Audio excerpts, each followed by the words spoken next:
ไอ้นัดน้องมาไอ้ไม่อยากสิเว้าน้ำน้องตอนนี้ไอ้ว่าสิเข้าไปเฮ็ดงานอยู่กรุงเทพจ้าไปเฮ็ดงานกรุงเทพไอ้ก็อย่าลืมคิดฮอดน้องเด้อล่ะจ้าไอ้คิดว่าเจ้าเสมอไอ้สิเข้าไปหาเงินจักหน่อยแล้วไอ้สิกลับมาขอเจ้าแต่งงานเด้อจ้าไอ้สัญญาไอไปเฮ็ดงานกรุงเทพไอเริ่มสัญญาที่ไหนกับน้องเด้อจ้าไอ้สิเข้าไปเฮ็ดงานหาเงินเท่าเดียวอยากสิกลับมาไอ้เด้อจ้า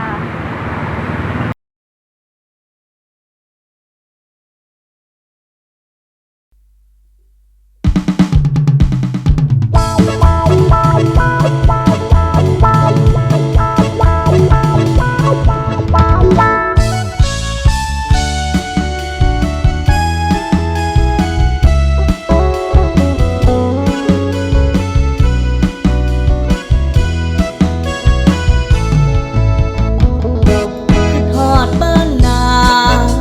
คือทอดมองอยู่มองกินคือทอดอยู่พินเจ้าเป็นจังใดน้อน้องเอ๋ยบ้านเฮายังคือเก่าบ่น้อแม่สามเชยคือทอดจังเลยคือทอดเจ้านั้นคือทอดทุกคน กลับไปสิไปเฮ็ดตามคำสัญญาสิเฝ้าแลนหาสิเฝ้าหาเงินไปแต่งเจ้านั้นหา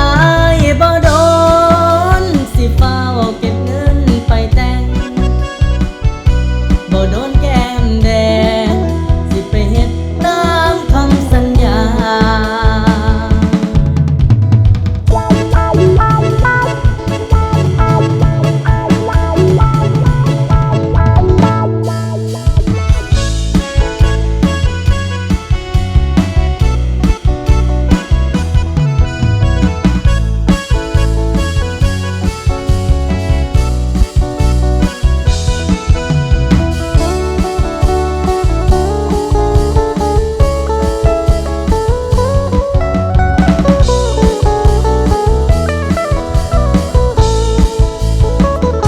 คือทอดบ้านนาคือทอดมองอยู่มองกินคือทอดอยู่พินเจ้าเป็นจังใดน้อน้องเอ๋ยบ้านเฮายังคือเก่า